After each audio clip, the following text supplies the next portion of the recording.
My name is Beverly Hamilton. I'm the administrator at Pleasant View Nursing Center in Metter, Georgia. I've been in long-term care in different capacities for about 20 years, and this program has taught me quite a bit, gave me pointers on how to lead, how to make it through tough times, and how to make myself a better leader for the profession and for the residents that I serve. So I'm gonna go through one by one. This is what I looked like when I came in.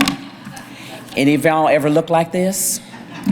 We've had the changes with CMS, surveys, PDPM, staffing shortages, which is big. And then I go through the Georgia Leader Program. So the first day I came in here, I looked like that, biting nails and sweating. By nature, I'm nervous, but I can stand in front of folks and look like I'm cool as a cucumber, but I am not. So I'm feeling all of this inside. The most influential reflections that I wrote was a book on Stephen Covey, The 7 Habits of Highly Effective People, and from the Georgia Summer Convention in Amelia Island. The proactive approach to a mistake is to acknowledge it and instantly correct and learn from it by Stephen Covey. That stands out to me. A lot of leaders don't want to admit mistakes. We want to look like we know everything, understand everything, because we're afraid to be vulnerable and transparent in front of our CNAs, our LPNs, RNs, and that type of thing.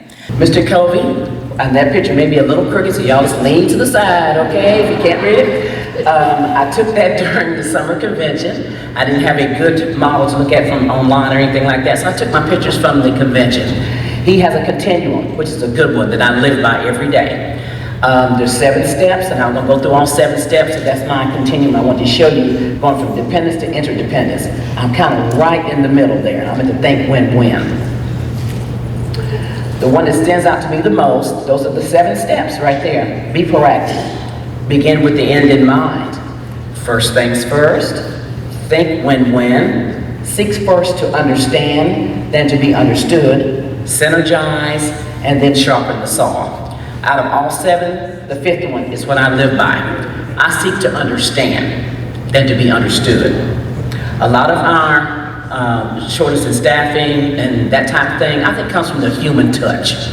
If you seek to understand someone's needs personally, and a lot of times you put somebody, you hire them, 2 days later they're on the floor, 1 week later they're complaining, and 2 weeks later they're out the door.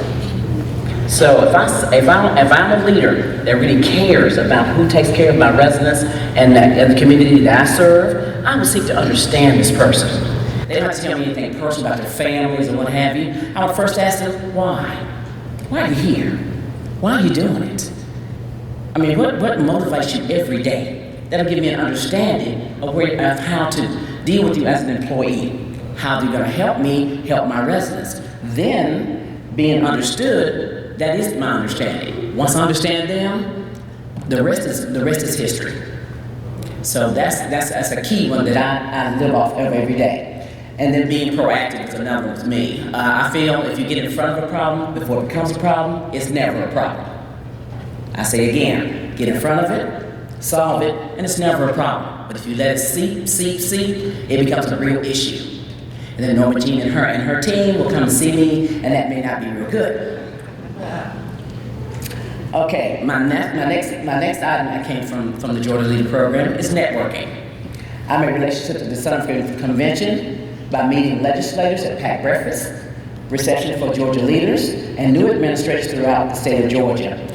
At the PAC breakfast, I thought folks that were in the Capitol and places like that were very not personal.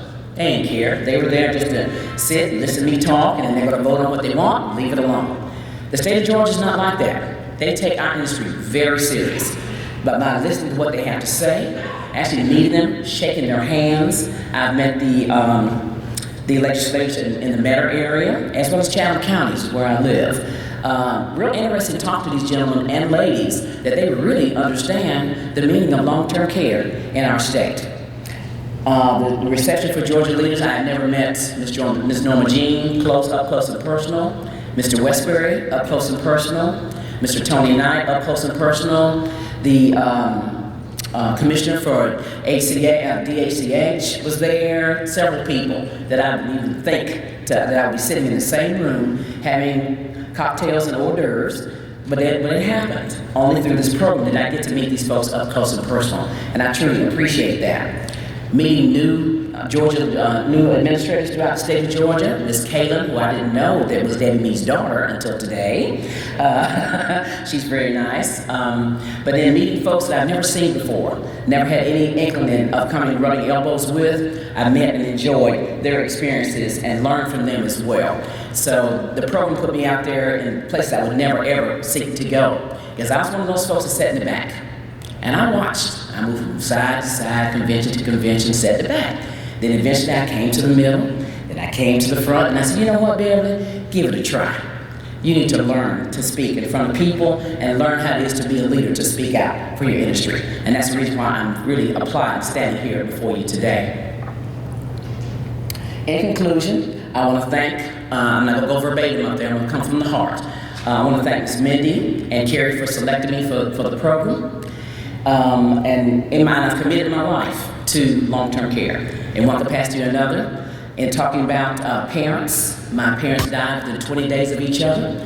I had to make the decision to take my mother off dialysis. And Ms. Mead, I understand, that was the hardest decision I had to make in my life. But I made that because she made the choice. I'm tired, Beverly, is what she said. Grab my hands, Beverly, I'm tired. Let me go. That was the hardest thing I could ever have dealt with in my life. So I was glad to kind of connect with you on that point, dealing with the parent. And that was my mom. And 20 days later, I buried my father. They were married 51 years, very close. He could not live without my mom. I had them both here in Georgia with me. And it went so fast, I didn't even know what happened. But still, I understand where you come from, Ms. Mead, when you talk about grandparents and parents in that respect. It's my goal to educate others in leadership, mentor them, and those that come behind me, to teach them that leadership is hard, it's challenging, but it's worth every minute of it. I wouldn't do anything else with my life. I do thank all of y'all for listening to me today, and thank you, Mindy, and the Georgia Healthcare Association for choosing me for the Georgia Leader Program.